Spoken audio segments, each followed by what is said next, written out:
So you teach AI, conversational design.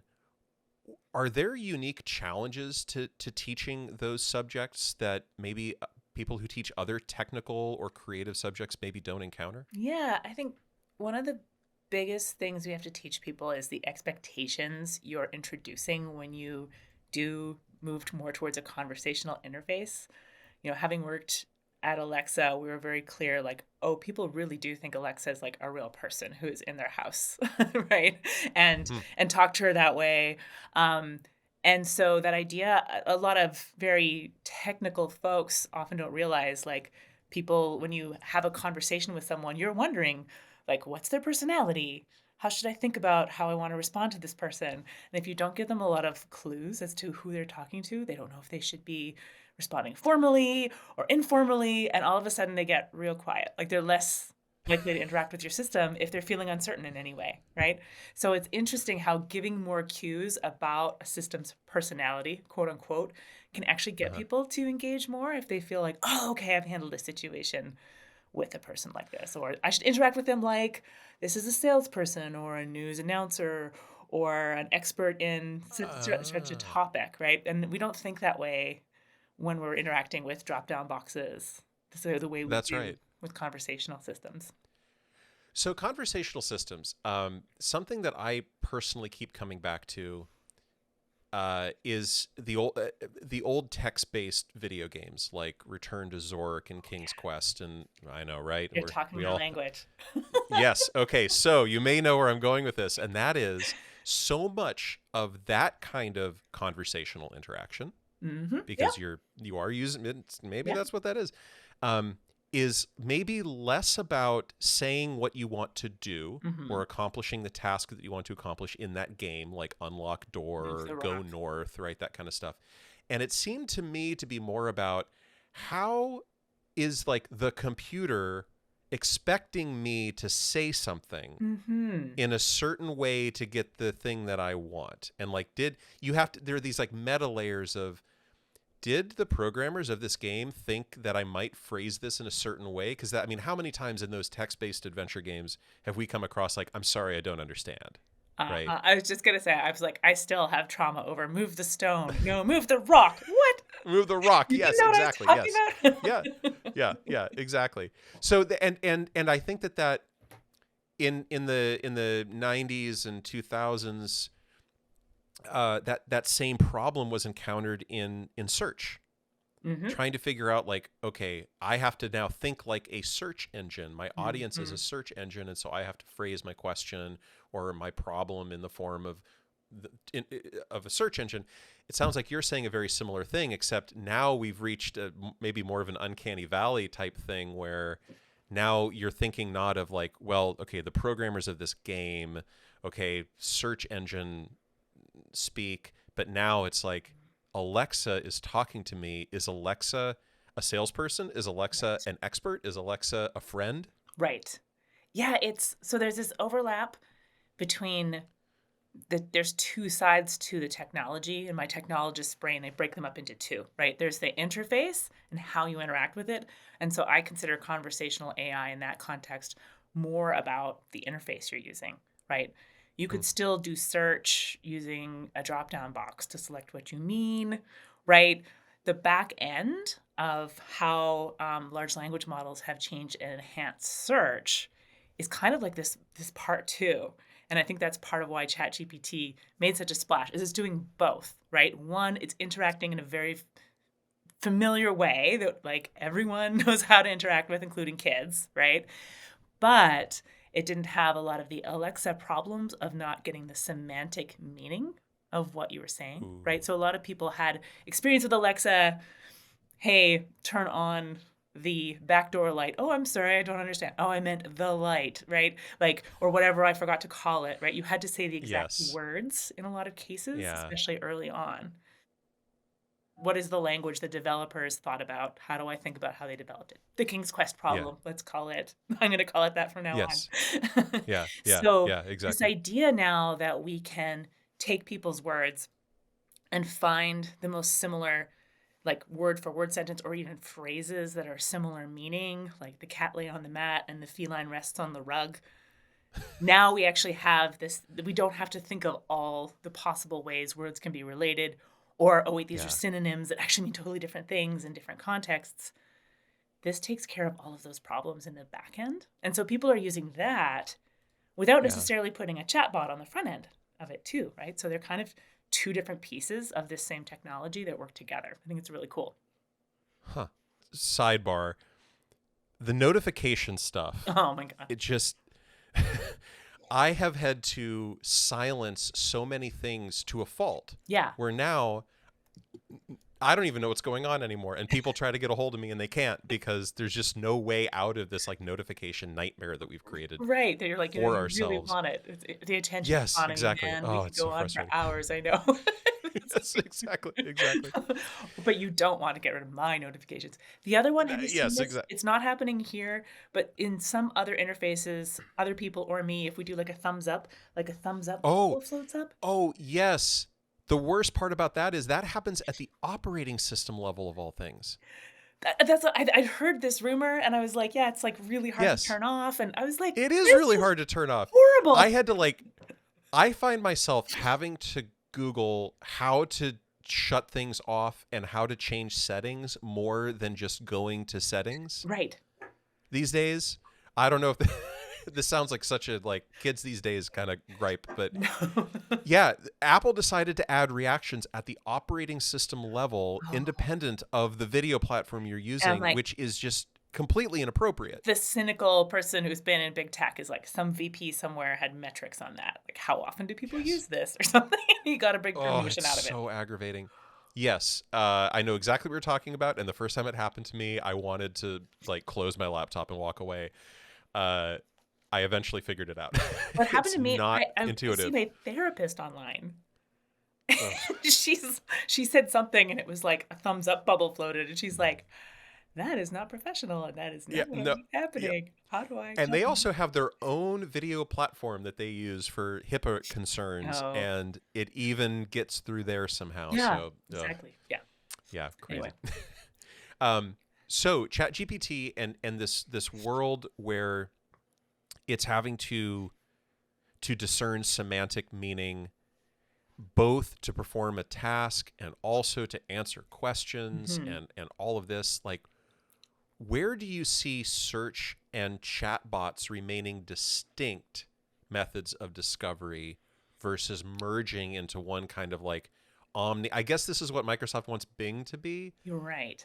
And OpenAI kind of wants ChatGPT to be, so they're set up Hmm. a little bit awkwardly. Right?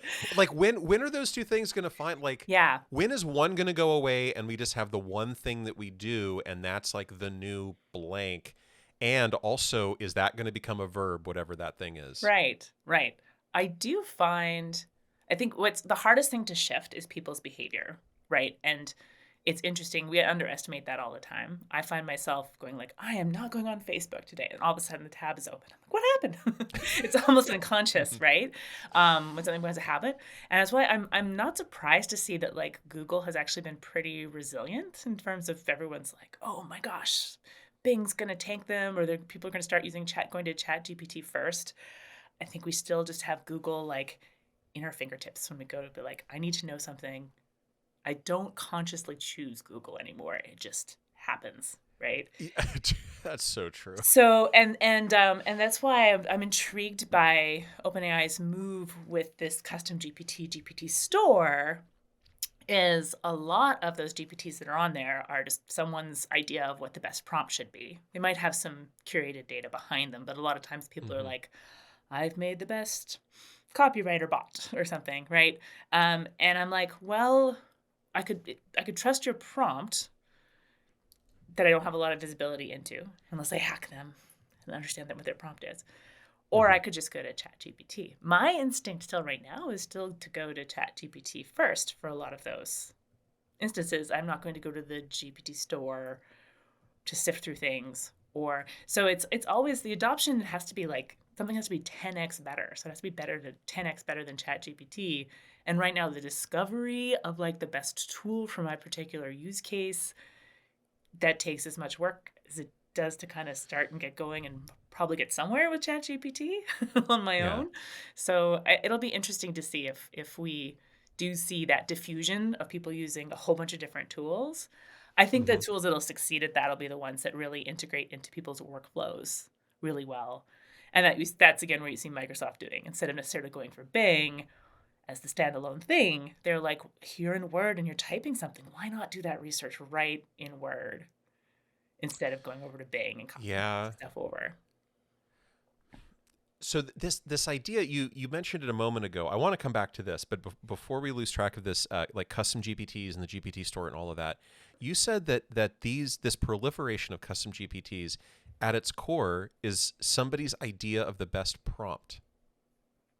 I That's was really confused about it because I was like, other than the ability to share documents underneath it, that's cool because that has been the big thing everyone wants this year. How do I mhm. do retrieval augmented generation? How do I do chat GPT for my data, right? Yeah, They made that yeah. very simple and killed off a whole ecosystem of startups, right? In one fell swoop. Woo.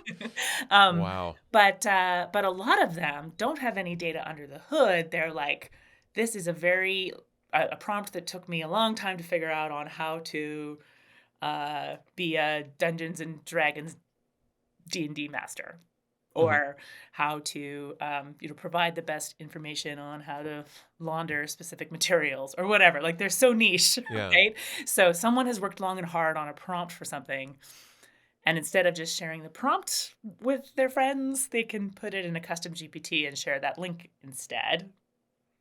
So it's like a shortcut to narrowing down the general knowledge Yeah. to something a bit more specific. But at It the was end of the day, the custom GPTs are really just kind of like it's just a frame around the underlying technology. a lot of the time, yes, exactly. And the one thing Huh. that can is kind of distinct is if you're able to add your own sort of proprietary data that only you have access to. If you know better than anyone else how to be a Mm. DM, how to wash silk, Yeah. something like this, right?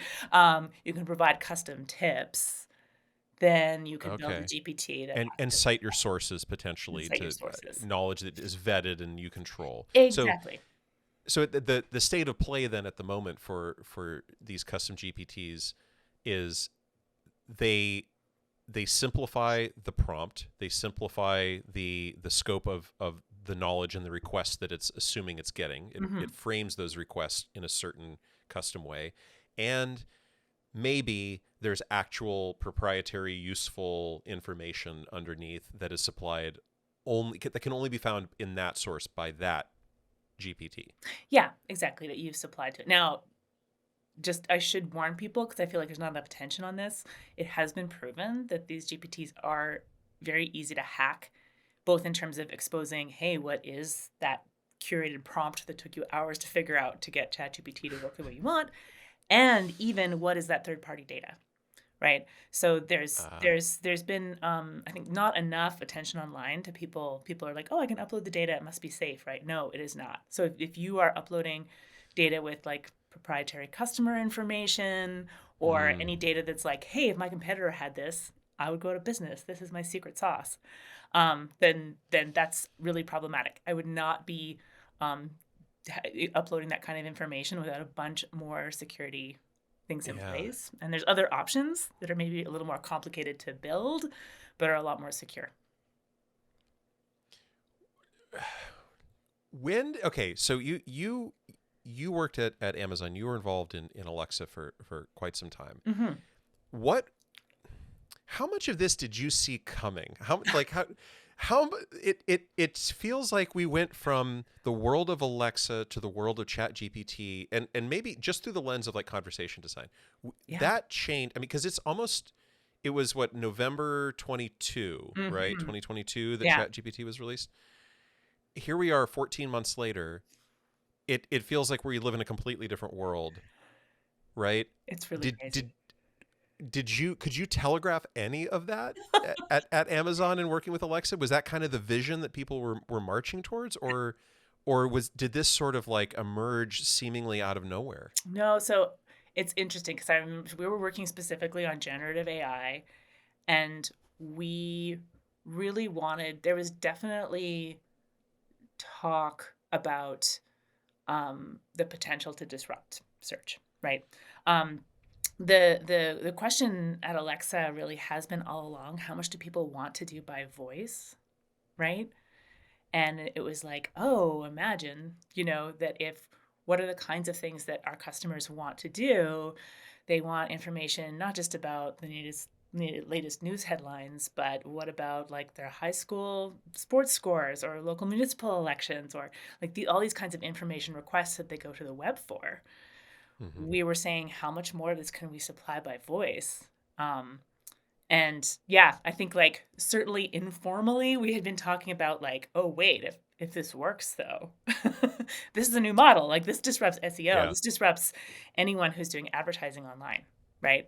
Hmm. So I think we did like there were at least like informally kind of a tacit understanding of like, oh wow, that big disruption is coming. I don't think anyone anticipated how quickly it would arrive and how quickly everyone would be talking about the potential disruption to our online ecosystem.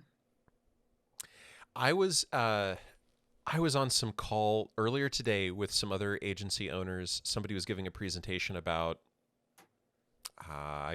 something involving a marketing plan they had put together for a client as a case study, and somebody kind of offhandedly said that yeah, because of AI, like SEO is on its last legs, and that whole industry Yeah. is going to have to reinvent itself like in a matter of months. And nobody on this call even blinked at that. Right. It's just yep, yep. This I whole, I agree. mean, and that's just the start, Hmm. and that's just what I have access to in my professional network. Uh, but that actually leads me to something that I've wondered about AI for a while.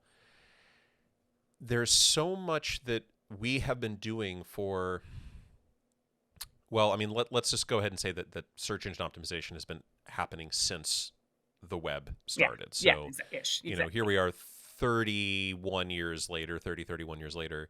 SEO has always been a thing. Yeah. And we all remember the hidden text at the bottom of GeoCities web pages where it was just like every synonym for every product you could ever think of, right? Early or days of or the SEO, keyword Yahoo stuffing. like endless. You could click through the categories to get to the web Yeah, page. yeah, which categories you're in and like all that stuff. And SEO became, much more human and I guess sort of civilized and meaningful, but still you we do seem to be creating a lot of content for search engines first and people second. Hmm. So AI comes along, we start writing content for AI first and maybe not necessarily people. Hmm. What does that world of content creation, I don't want to say content engineering because that has more of a definition behind it of Yeah. like how content's actually engineered in a content management system. But there is a kind of like social engineering of that content that happens. Uh, do you think that optimizing content for AI is going to be as impactful as it was optimizing content for search engines, or is AI leapfrogging ahead of that in some way, and is AI expecting you to be writing good content?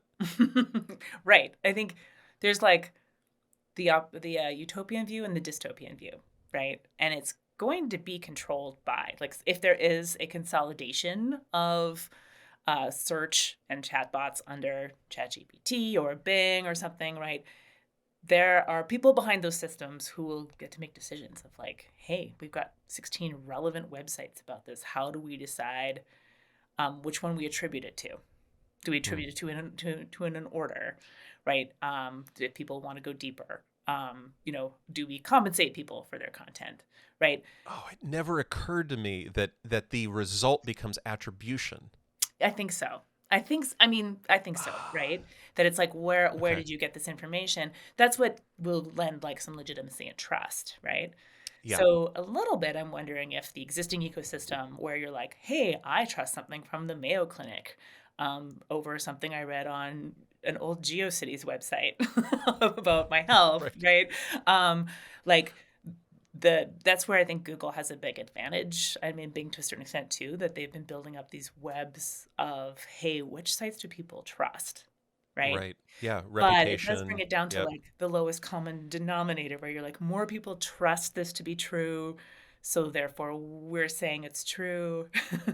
Right? Yeah. And that feels like a dangerous game to get into without some expert oversight, right? And that's what I think is it will be interesting to watch is there's a lot more regulation over search industries, AI related or not, right? Hmm. And whether or not they are using those to their economic advantage. So the dystopian view is that whoever wins this will be like, hey, you want to be attributed for your awesome content? Pay Yeah. us more than the other guy, right? It's no longer an ad model, Ugh. pay to pay to play. Will that Yes. destroy trust with users? Uh-huh. Right? Yeah, because then you're That's the buying trust. Yeah. exactly. And that you kind of then as a content creator, you kind of get it from both ends then, right? Because you right now one of the big criticisms of AI and how LLMs are built and how this knowledge base is constructed is that it's using content that was created by people and organizations that normally receive some kind of compensation, whether it's ad based or subscription based or something. And they're essentially repackaging it, repurposing it. It may be really diluted in that pool, but it exists in that pool somewhere. So in this dystopian world that you're talking about, not only are they not getting compensated for the content that they create to begin with, they are then having to pay the AI maybe a fee like a click through, like a CPM or whatever, right? Exactly. In order to have somebody then visit that page. Right. So But I how do do we think, then also oh, sorry to interrupt. no, go ahead. I think the thing that gives me hope is that the next stage of that dystopian future is, well, then they don't create content. And then nobody creates Oof. content. And then what do these models say about recent events or things more recent than their last web crawl? Right. So it's not actually in the biggest players' interests long term to do Yeah. that, actually. Right. But So but in a world of quarterly earnings reports and like that's why it's they don't care. dystopian. That's right. They don't care about the long term at So the all. online world stopped in 2024, and that's Oh all we my ever knew for certain ever goodness. again. Yep, all the news, all the knowledge frozen in time. Well, how do you think we can reconcile the need for the creators to be credited and compensated against the fact that AI, in order to be a functional tool that's useful to those creators, Yeah. Yeah, to be exactly. trained? I do think optimistically, this is the utopian vision, right? It's that LLMs, the reason SEO was created in kind of the structured, gamifiable way that it was before is because we didn't have great ways of human-like understanding of what is really good and reliable and what does that kind of content look like Hmm. um, at scale, right? You could as an individual, you can go and assess some content and decide if you liked it or if you knew of this organization in the outside world. Um, and so we had to have people, proxies for that people built in the form of search graphs. How much do people visit this website? Link off to it when it's available, and lots of content indicators that Mm-hmm. SEO people are great at knowing and very frustrating when Google changes the rules. Um, the but yeah, so now that LLMs are on the picture, I'm hopeful we'll enter a world where your job is just to create good, engaging content, Yeah. and that's what will get, earn the attribution, earn the dollars. I don't think it's feasible that we'll necessarily, have a model where LLMs are like, we used 1/16 of one of your sentences, and here's a third of a cent. Right. Right. You used the word the. Congratulations. Right. Like Yes. Yes. how are we going to break it down like that? But I do think I mean, they've already been cutting deals with bigger providers, right? Okay. So I can see it being more and more people are moving to subscription models, membership Yep. sites, right? And places where they're trying to build an audience based on the quality of their content And then they're like, okay, well, you want this is paywall, this is gated. I'm going to be very Hmm. careful about what I put out there as my like freemium content to draw people in. But instead of Yeah. relying on ads, even a lot of the news industry, right? Advertising hasn't been working at scale for them for a long time. So, No, it hasn't. No. Yeah, and that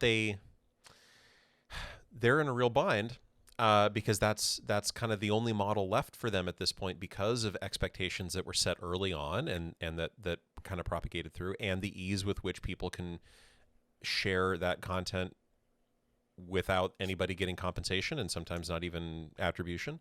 yeah. It and this also this idea that AI is trained using existing content Mm. is is really just a new generation of the question around where art is created and derivative work, right? Everything really is it's my personal opinion, this isn't a fact, but it's my personal opinion that everything is derivative of something else.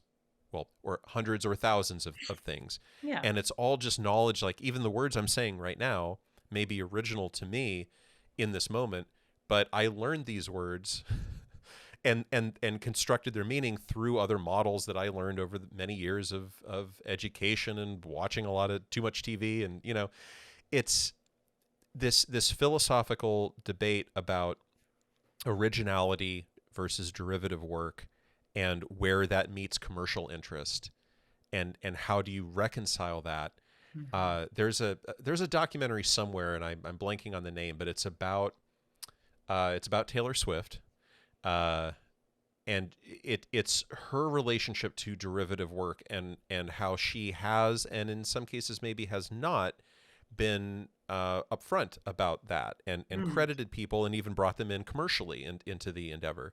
So the song "Shake It Off" has like the hook in it, haters gonna hate, players gonna play. Apparently, that line is very similar to a pop song from the '90s that Oh. she definitely knew. We're not Uh, we're not going to draw the ire of the Swifties in this right? podcast. Yeah. So let's not do that. It's just an interesting. But the documentary also goes on to say here are all these instances where she has attributed certain hooks or lyrics or things to other artists and Right. included them as co-writers and Hmm. co-creators in the credits for the song or the album. And so here's somebody who's done a bit of both allegedly. Uh, but now we've entered this world where there isn't really like a person you can talk to about what happened, and the problem is at such a scale that it's you're fighting a system, not a creator. Right. So yeah, I mean, what do we do with that, and when do we have to start? Maybe I don't know. At some point, do we have to sort of let go of some of the preciousness that we have around attribution because now it's just even messier than it was before, and it was pretty bad before. Yeah. I do wonder if we'll develop systems to actually, be able to track like have these words been used before, Hmm. 7,500 times, 75 times, right? Let's That's give an this interesting way to, phrase an yeah, originality huh, score, right? Like, yeah, I think there an is this originality idea score. of like, how, and then even semantically, how original is this thought, right? Yeah. But what makes me think of it is the approaches It's you potentially very depressing. no pressure. Yeah. Dear Yeah, diary, I have no original thoughts. don't run your work through the original thought meter That's before you put right. it out in the world, or you'll never put anything out there. That's right. No, but what makes me make that leap a little bit was when we look at the work, say Google has been doing with news in particular, where they were public about the research and the features they were releasing, where they're like, here's how we're going to decide who gets top billing of a news story, like who has got the most original content. And we're going Hmm. to show different perspectives of this and be clear that we're showing different perspectives to try to bust people out of that filter bubble, right? Yeah. Of always getting one side or the other. Hey, there's actually two sides to this story. Here's this side, here's that side. But they wanted to reward like who broke this and like who was the first person to say it. And because exactly in automated Yeah. systems right now, you can also just like, hey, here's six original people. I'm going to follow them and automatically create a blog post every time. every day Mm-hmm. that recycles their ideas. So I do think that like part of that search experience isn't just finding the things, it's ranking them. And I think that idea of like timelines and originality is going to come into that in a way it hasn't before. Oh, that's interesting. Yeah, the body of knowledge that we could build around who said what and when, and how original was that thing at that point in time. At that point in time, right? Oof. So we might see, for example, right now there are all these tools at our disposal, and these have been around for a while that do things like you could drop an email into a text box or a blog post into a text box or a New York Times article into a text box, and it'll tell you the reading comprehension score of that piece of writing. Right. And yeah, so there are these tools that will live update that and offer suggestions if you're targeting like, well, I want to target like an 8th grade reading level or a college, right? Now there might be, here's your originality score. Don't quote the Beatles. Exactly. Yeah, Yeah. that's it. And I'm just like, okay, so on again, utopian, what an era of Hmm. creativity. Dystopian, Hmm. man, things are going to get weird They, really fast. uh-huh. Yes. Ah, that's so true. Well, so one of the things that I find weirdest about, there's a lot of weird things about AI and a Yeah. lot of things that kind of make you go like, wow, but also yikes. But one of the things that is the weirdest to me are some of the like the obstacles that AI as a tool, as a practice have to overcome. And I'm curious what you feel are some of those bigger obstacles. And just by way of example, there's a lot of people are afraid of AI Yeah. and in particular, what it might mean to someday create an artificial general intelligence, which for those who are listening and aren't familiar is basically like uh, when you have seen a sci-fi thing about a scary AI, it's that. It's the AI that is intelligent in a totally general way and has decided that humanity is a scourge and needs to be eliminated. Right. That's sort of the dystopian view of that. But I mean, people had these fears. They've been conditioned for decades and decades to fear this idea of like we will create something and unleash it on the world that will ultimately destroy us, and that this might be one of those things.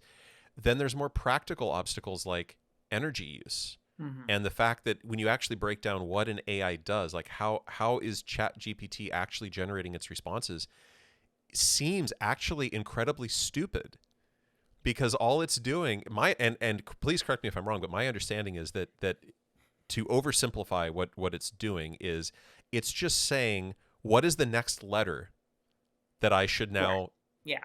yeah, right, Exactly. and then you just keep doing that until you're done. And Exactly. At the very that, basis, we've had transformer models for ages on our phone with that autocomplete button, right? Like, what's yes. the next most likely word?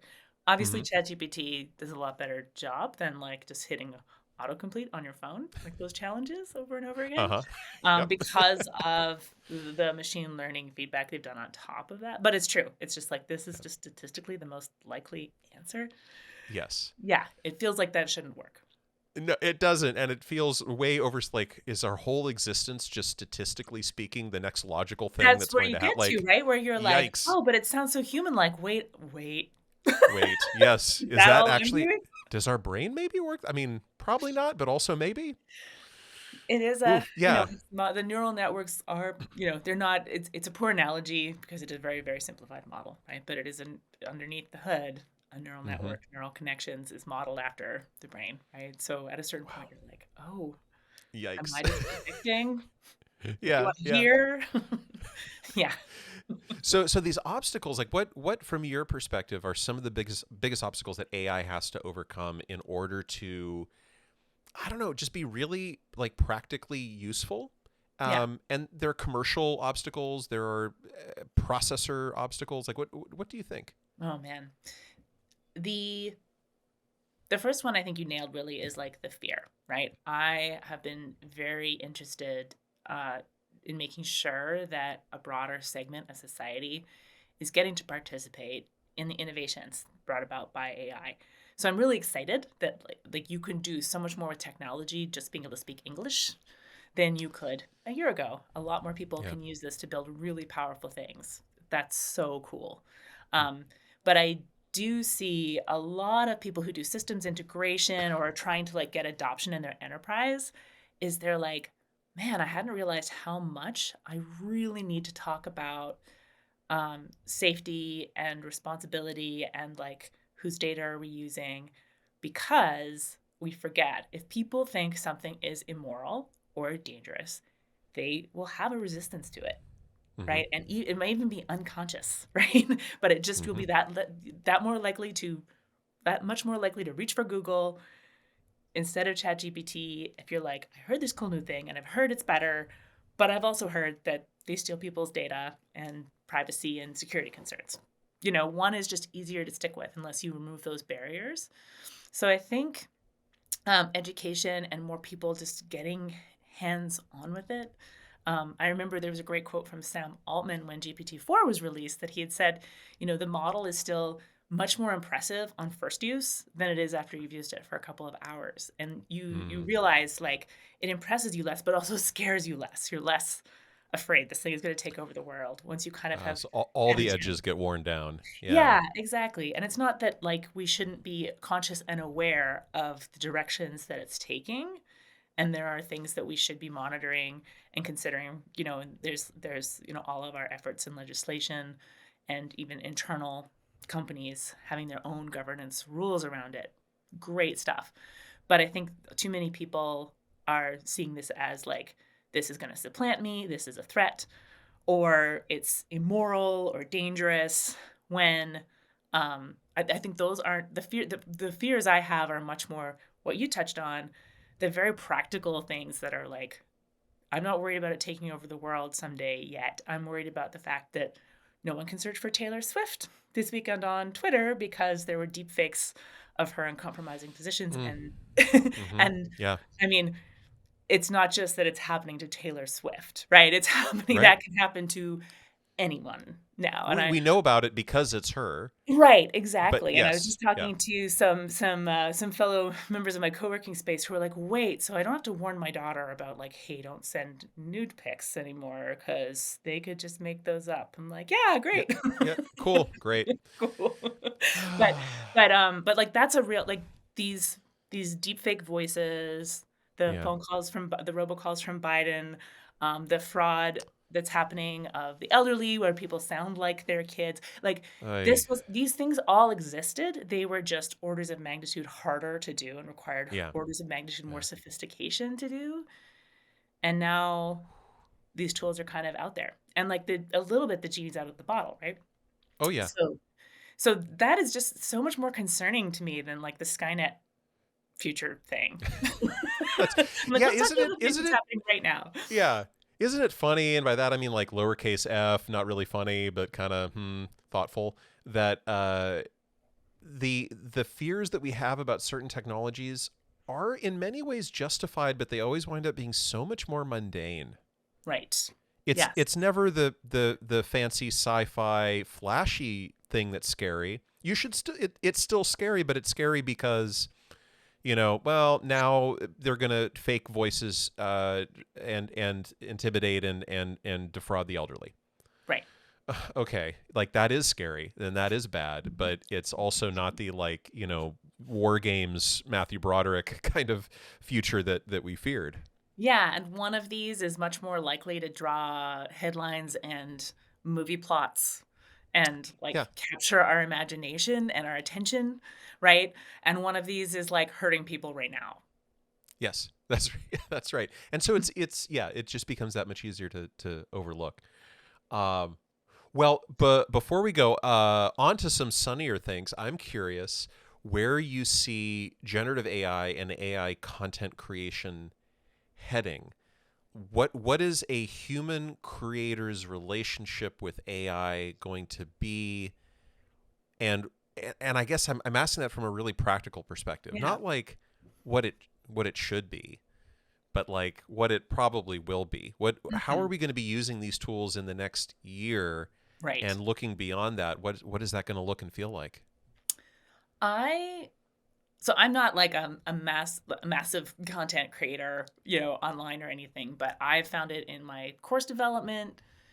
One of the most useful things it's done is helped me on two fronts, really. One is as kind of this like a very low level like thought partner. I would never Hmm. like pay a very junior intern just to hear my thoughts and say back to me, like, say back to me what you got out of that, and like, which Yeah. was the most important part, and is there Yeah. anything you'd drop, right? Yeah. Yeah. But that's $20 a month now, and it's actually way more useful than I would have thought. And Yeah. then the other one is it kind of helps me in these more emotionally charged situations. So I don't know how many times I found I'm like procrastinating on an email or there's like a blog post and I'm like, I really want to write that, but oh no, what if somebody thinks this about it? Or these you get in your head about something, right? Yeah. Um, and often I've found that using ChatGPT can help me stay focused, but also like take out of like any emotional charge out of it. So if I've had like, oh, I've got this really awkward email with the dealership about how they didn't fix my car, and I'm afraid of confrontation, I'm just like, oh, like Yeah. I'm suddenly actually going to do that now. And especially, this is a weird one where I do find if I ask it, critique my ideas fairly plainly, unless I ask it like, hey, be ornery, like be picky and like pick my idea apart. It usually is just reflecting back at me like, yeah, that's really good. Like it kind of just reflects my own ideas back at me and tells them they're good. And I'm like, well, that's not as useful as you'd hope. It's also more useful than you'd think sometimes. Like sometimes to get something done, you're just like, is this totally moronic? And it's like, no, it's great. Right. You're like, cool, I'm gonna press publish. Yeah. Yes. Like it just I gets me I moving. love your example of the emotional labor aspect of communication and content Mm. creation because I feel like that gets overlooked. I think we've all played around with ChatGPT and others from the perspective of like ideation and thought partner and all of that. And it's good at that. And it does I feel like I'm a better editor than a writer and it can at least get something on the page or maybe it'll generate something that I hate so much it makes me want to rewrite it. And you know what? It got done as a result. Yes, But there exactly. is also this emotional labor aspect of things. And it reminds me of a very early example of a chatbot I came across made by some friends of ours, actually. This was maybe eight years ago or so, called Ghostbot. And Ghostbot was it was connected to some online dating service. I forget which one, but it was a way. It was a tool that was used almost exclusively by women to offload the emotional labor of having to explain to somebody that you met on that service that you don't want to talk to them anymore. I So love it's a it. bot that ghosts for you. Yeah. Oh, but like politely so you don't feel bad. Yeah, or if somebody, I think you can activate it. If I remember correctly, you could activate it at any point in the chat Yeah. when somebody, like if somebody, we've all seen screenshots on the internet of somebody being really polite and then suddenly like they're like, I'm not really interested in you, and they do a total 180. You Yeah. can hit that button and Ghostbot takes over, and then you never have to see anything from that person ever again. And if that person wants to continue wasting their time, they can unload on this ghost bot and You never even know. never even know that I that had person's not reading it. it was over a year ago I had thought, and I think this startup now exists, but I remember particularly the emotional labor involved in online dating is quite high for women. I know it's high for men too. I think it's very different somehow. And the idea of like train a dating bot on your chat history from your phone or your apps. Everyone does that knowingly. So it's Hmm. not like you're pretending unethically. You have a bot that talks like you and knows your preferences and it knows your goal. Whether that's Hmm. like hook up tonight or coffee on Friday. And then you Yeah, just set them all loose and see if like yeah. who can get your goals met. and And it's all the is bots talking to each other yeah. and And they and just setting report up back when you dates. found a match and you guys can both review it and be That's like, right. that's cool. We both want to go for coffee on Friday and let me see how our bots did. And, Yep. Yep. so all that emotional labor of like ghosting and deciding. Whew. Man, unreal. The Is this world that we live dystopian or in. utopian? I don't know now. Uh, this it's never cleanly one or the other, right? It's always a little bit of everything.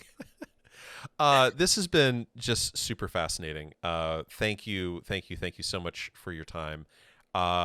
Polly, if somebody wants to get a hold of you, how do they do that? And how can they enroll in your classes? Yeah, for sure. So my website is aicareerboost.com. We have a contact form there if you have any questions, etc. I do offer once a month, I do a free masterclass for those who want to get into product development, product management of AI products. And so that's coming up. That's on my website. You can find the link to the next one. We do have a class at Reforge. I teach it with Rupa Chaturvedi, who's a design maven. She's worked with me at Alexa, but also at Uber and Google. And together we teach a 4-week course on design and build conversational AI. So your own chatbot, co-pilot, assistant.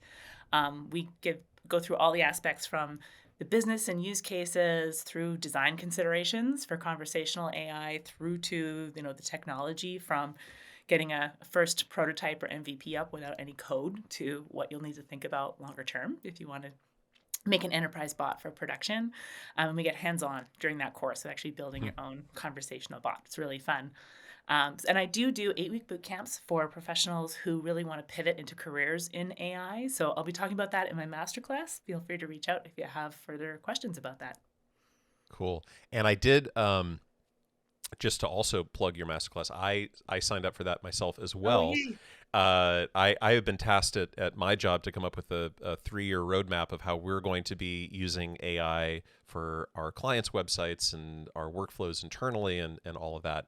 And boy, I can use all the help I can get. So thank you. Thank you for putting that together. And I look forward to seeing you again at the masterclass. And thank you so much for joining us on the Future of Content. It's been so much fun. Thanks so much. It's a great discussion. Thank you.